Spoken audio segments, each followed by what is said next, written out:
Hi, it's Christine with Moonshine Safari. And this is Anthony. And we've done the first 3 chapters of the Outlander book, the first book in the series. And now we're going to compare the episodes because the first 3 chapters essentially make up the first episode of the show on Stars. So if you're kind of trying to compare and follow along, that's what I'm trying to do. All right. And just so you know, she has way more experience with the book and the show. I've seen the show. Well, this will be my second time through the show and first time through the book that we're going through. So separate. So. And I get really obsessed with it, like I've said before. So, like, I get really over the top nitpicky, but that's all right. That's part of the fun. Yes. Okay. So, as the show opens, in my opinion, the show stays pretty close to what the books stay. The first episode makes up about the first 3 chapters. So when the episode opens, the first episode, she's talking about disappearing. And what's interesting is in the book, that's exactly how the book opens. There's a part where she talks about people disappearing. They're always found, but, maybe not so much. So, and then all of a sudden you get a series of images of World War II, and you find out that the narrator, whoever's narrating, was a nurse during World War II and had treated a lot of people. Post-World War II, you see a couple driving through the Scottish countryside. You find out it's the Scottish countryside, and it's her and her husband, Frank, and you find out this is Claire. Claire is a nurse in World War II, and eventually you find out that Frank was MI6. Well, that was a big spoiler right off the bat. Well, it's in the It's true, but spoilers, by the way, I think you already told Yes, people by the this. way, Yes. spoilers always. So if you're Correct. trying not to be spoiled, you don't want to listen to this. Right. And so they go to this castle, right? Well, Castle. they start with this little bed and breakfast in this little village. Right, but in the village, but they end up at that castle. They're not even close to that They're not castle there? yet. Oh. First, Okay. well, so no, the episode starts where they go into this bed and breakfast, and they're Right. getting out of their car, and there's blood on the doorposts of a lot of these houses. Oh, okay. I didn't know you were going to be that detailed. Well, the reason I'm bringing it up is because of the attitude. Okay. Yeah. So it's interesting because in the books, Claire is much more like she doesn't know what the blood's from, and she doesn't know why it's there, and Frank kind of figures it out pretty quick. Claire's a little bit more, trying to think what the word is, assertive, maybe. Okay, I'm just going to be real about it. She's a little snotty in the show. Snottier than she is in the book. Pain in the ass. Because in the show, Frank's like, she goes, "Oh, it's blood." And Frank's like, "Are you sure it's blood?" She goes, "I think I know what blood looks like." So that's why I'm pointing that little part out, because I think it kind of illustrates the differences we see. Well, there's definitely a difference, I think, in the way she's interpreted on the show than in the book. In the book, she doesn't seem to come across, and that could be the actress too, and I don't know, maybe that's her actress's interpretation of how Claire is, but to me, Claire makes my blood boil in the show. I mean, she does some, like human beings. I mean, she just makes some silly things too, because you can't act like that, like a, quote, modern woman in an unmodern time. Right. It doesn't matter how right you are. Everybody's against you. They don't know why you're acting that way. And that, as we'll see, gets Jamie beat up a lot. They haven't met him yet. So anyway. Okay. So they have some more discussions. Like I said, it follows the book pretty close. You find out that Claire was raised by her uncle, who was an archaeologist. So she was kind of raised rough. It kind of prepares her, spoilers, for the future. And they just kind of do some sightseeing around, and they come upon a castle. And they kind of look through this castle. That castle also becomes important. That is not in the book. Them going to the castle previous to her going back. Well, that's what I was talking about. I'm talking about the show. Right, that's what I'm saying. So they go to the castle. In the show. They do go to the castle. And that's where I start to call her a platypus. And what does platypus mean, dear? Platypus means she puts her puss on a platter. Okay. I'm just saying. She's This is with her not husband. a this is not a family friendly show. No, This is but here's the for- thing. What's funny about it to me is that I don't have a problem with it because that's her husband. Oh, I know, but it's okay. But it's definitely not a It's in kid's public show. in a nasty old castle that Yeah. That's where my brain goes. My brain goes. Oh, there could be rats in there. You get the infections hantavirus or and stuff. something. No, thank you. Yeah. Right. Exactly. Yeah. Um, And she was never mind. she was what? She was sitting on a nasty, dirty. Never mind. Okay. All right. So after they've been sightseeing and stuff, they find themselves back at this vicarage. Okay, and you meet the Reverend Wakefield, and the Reverend Wakefield has a son, Roger, and all of these people are absolutely in the book. Okay, It's a vicarage. it's like the parsonage. It's where the vicars live. Exactly. Okay. The vicar's like a The preacher, pastor, right? yeah, because not a priest, because that would be like more like the Catholic. like a It would friar. be more like the Anglican version. He's just I a friar. I actually think he's Presbyterian. Oh, that's too bad. Well, I guess there wasn't a lot of Southern Baptists there back wasn't in a lot of Scotland Southern back in the Baptists in day, Scotland. or in We England. understand Southern Yeah. Baptists, but yeah, Well. exactly. So they're talking about the whole history thing, and they're talking about Frank's ancestor, which was Jonathan Randall, and he's interested in this person. He says it's very dashing. We find out he was not a dashing person. Anyway, so they're having this conversation. At the same time, the Reverend has a housekeeper, Mrs. Graham. Mrs. Graham kind of becomes fairly important even in future books. So Mrs. Graham actually does a reading for Claire to say, I'm gonna read your tea leaves, I'm gonna read your palm, and she's got weird leaves and she's got a weird palm. It doesn't make sense to It's me. the Grim. No, I'm just kidding. The Grim. Can we say that? I won't. Can we say that? Well, we get sued? No, it's the Grim. I'm pretty sure they're not going to. Yeah, exactly. I'm pretty sure they're not going to sue us. Okay, so all of this is happening, and also, by the way, the reason the blood was on the doorpost is because it is essentially Passover. Halloween. Oh, Yes. Halloween. It's well, actually, that joke is made in the show about Passover, but That was Passover. it's Halloween, and on Halloween, the ghosts are free to roam about, which is important. That's also straight from the books. And so after this big day of sightseeing, Claire goes back to the bed and breakfast, but Frank comes later, and as he's coming back, he sees somebody in full Scottish garb looking up at Claire's window, Carb. and he goes to talk to him, and then the guy disappears. Yeah, in the show, he's close enough that he should have touched him, and he mentions that to Claire, that but and he felt him, but he was like turned around and he was gone. He was just gone. So- It was a haint, It was a haint.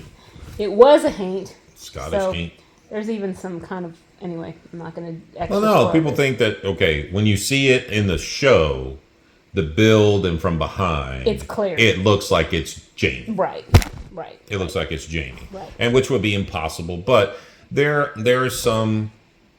There's definitely some mystical. There's some mystical parts of kind this. of things that goes on for sure. So lot of this this- would not be outside the realm of the show. No, and a lot of the Scottish mysticism stuff Yes. comes up to play. Of course. And anyway, but that's And way witches spoilers. and But yes, it's druids and all definitely- kinds of good right. stuff. Yeah.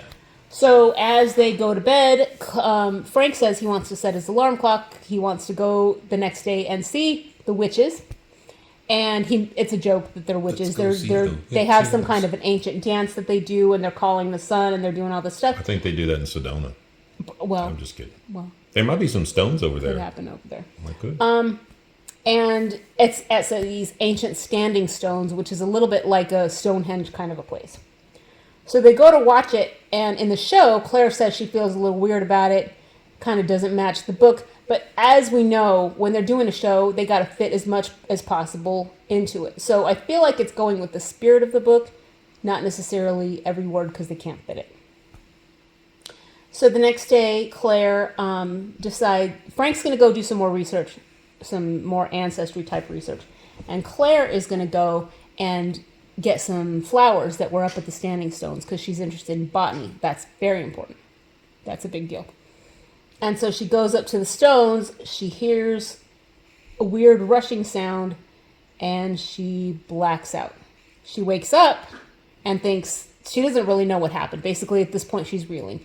So she decides, I just need to go get to my car, and I need to go. And all of a sudden, there's gunfire and people running, people in kilts and people in red coats, right? Which is weird. She sees the redcoats first, and then because I guess she's imagining that it's some kind of reenactment or whatever she's at.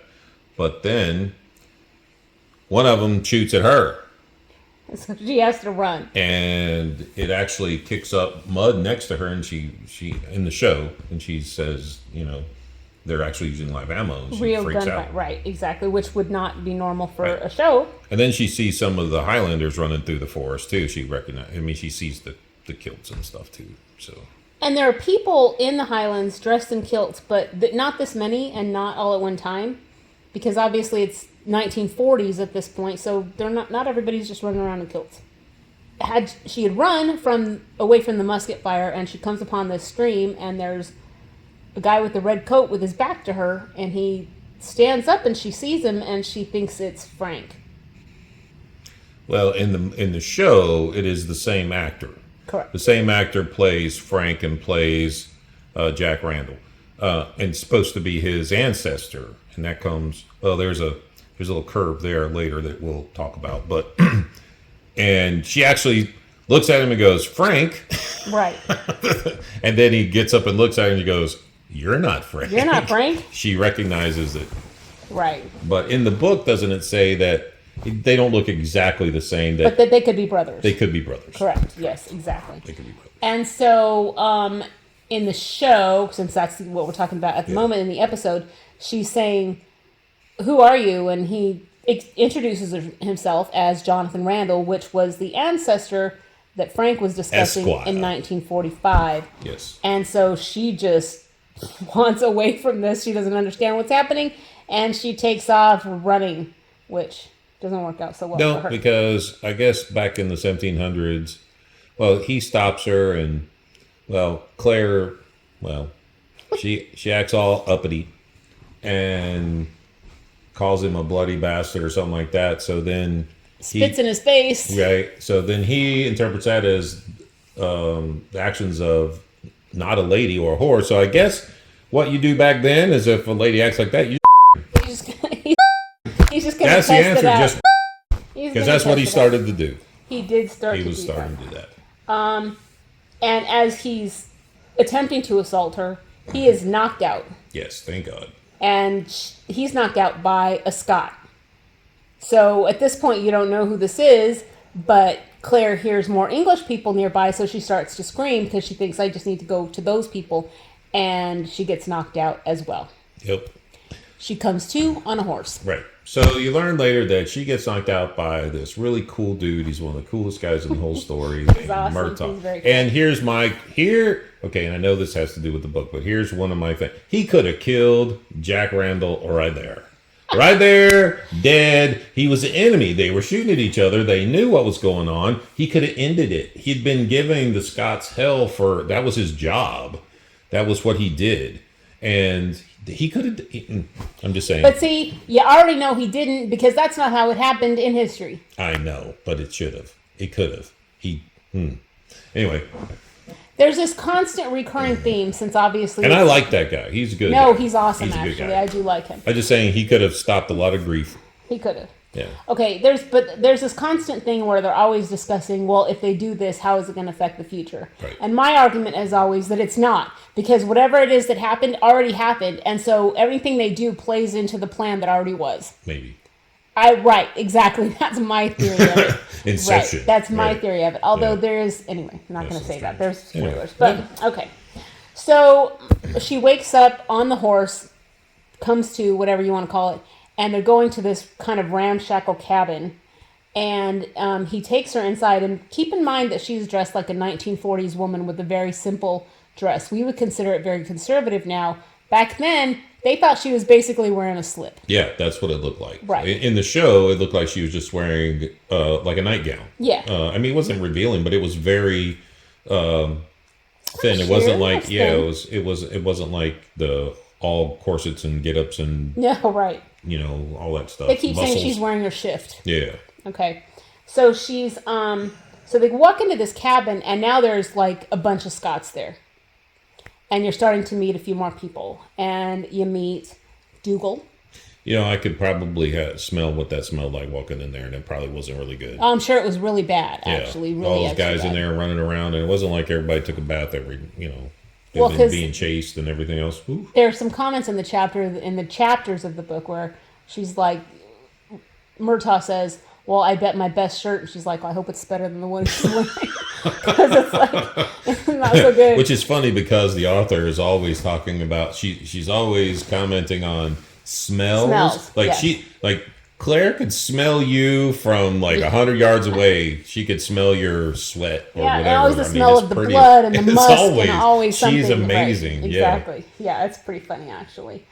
So she goes into this cabin and they're asking Murtaugh, who's this?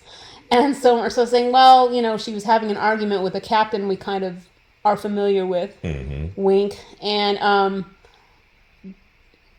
Murtaugh says, well, the captain was trying to decide if she was a whore. My pronunciation is terrible. But a whore, and... That's hoe for all you people out in Alabama. Dougal says that he doesn't hold with race. They're not going to put the question to the test. Bless his heart. And but they're too worried about. They need to fix this other person that's over in front of the fire, who's, you find out, shoulder is out of joint, and this is where Jamie let me just enters. tell you, that was okay. The way they portrayed that dislocated shoulder on TV was disgusting. And I'm not just saying, when I was in ninth grade, I had a football injury. I hurt my shoulder, and I remember what my coach looked like when he pulled my shirt off and took off my shoulder pads, and it didn't look good. He I can't imagine that looks normal. Right. Claire sees that the person that they're concerned about at this point, they talked about her, they moved on, they're talking about this man who's sitting in front of the fire, and the other main character for the series enters. It's Jamie, and his shoulder is dislocated. And it looks terrible. It looks bad. Oh, it looks so bad. I don't know how to make it look like that bad. Oh, it's awful. And so she doesn't say anything at this point, but they're going to try to force it back into the joint because they can't stay in this cabin for long. They need to get away. So as they start to work on it, she yells and tells them to stop because they're going to break his arm. And so that's when her nursing kicks in, and basically she even says in the show that she's kind of overruling herself. She should just keep her big fat mouth shut. She needs to get away from these people, but she doesn't want to see him hurt worse.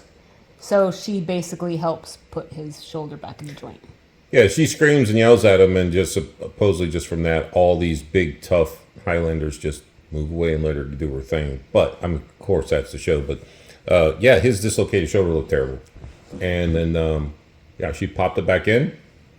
She says she's a nurse. Yeah, that's true. And that's right. She said she's a nurse, and, of course, he looks right at her boobs.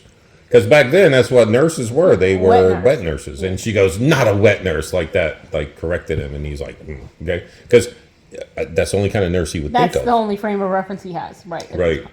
So it's quite confusing for them. Yeah, and so she needs to, quote, disinfect his, he has some kind of a bullet wound, I think, in the show or something. I don't know. He's wounded. The bayonet wound comes later in the book, yeah. But anyway. Either way, he's wounded, and she wants clean claws and disinfected claws, and they don't know what the heck she's talking about.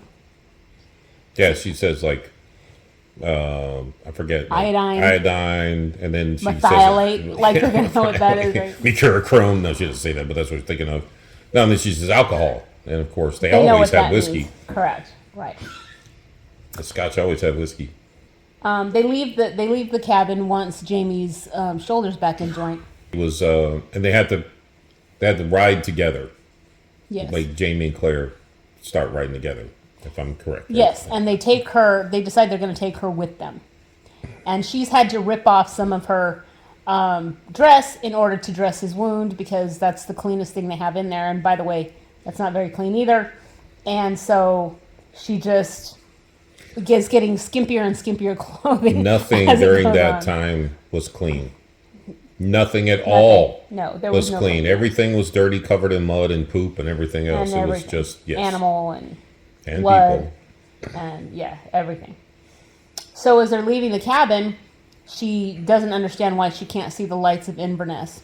And she asks Jamie, she's like, well, where's Inverness? And he's like, well, you're just looking right at it. There's no lights. Right, because before she passed through the stones, she was with Frank, remember? And they looked at the town. They could see all the lights of Inverness. They were from where the stones were. They could see it.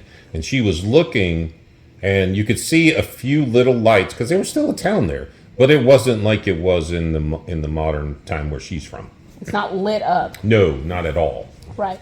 So she's starting to think, okay, I'm going crazy, but maybe I went back in time. So they put her on the horse with Jamie, and he's actually very kind to her. He tries to help cover her with they call it the plaid, which is like the really big kilt that can cover you, like it's like a blanket basically size. Right. It's all folded. And he wants to cover her to keep her warm. And as they're traveling, she said, there's this rock formation over there. And I'm pretty sure the English used to use this as an ambush point. And so Jamie's looking around and he thinks, it would be a good ambush point for sure. So he tells Dougal that, hey, this could be a problem. Suddenly she is shoved off the horse. Yes. And there's a battle. Yep. Gunshots ring out. And Jamie comes back to get her when she decided to try to run away. Jamie comes back to get her. She's like, I'm not going to go with you. He's like, yeah. Yes, you are. You are. And he goes, she goes, are you going to slit my throat? And a little dramatic. And he goes, no, but I'll pick you up. And you didn't want me to hurt my shoulder. Right. So let me know. So basically she agrees to go back with him. She doesn't want him to hurt his shoulder. And besides, she doesn't know where the heck she's going anyway. I mean, she doesn't have a whole lot of options at this point. Well, I don't think I would want to go back with the redcoats that tried to rape me. They already tried to rape you. At least these guys haven't tried to rape me yet. Exactly. So at least I'm there. Dougal said he doesn't hold with rape, so That's good. That's good. In his column. He shouldn't. No one should. But they're a little okay. So most of the Scots are thrilled with her because she kind of forewarned them about this ambush. But Dougal also is very wary because how would she know that? Because he's kind of thinking she might be a spy. Spy. Correct. A spy. And so Dougal's the leader of this little band, and he's definitely Dougal Mackenzie. And he's clever.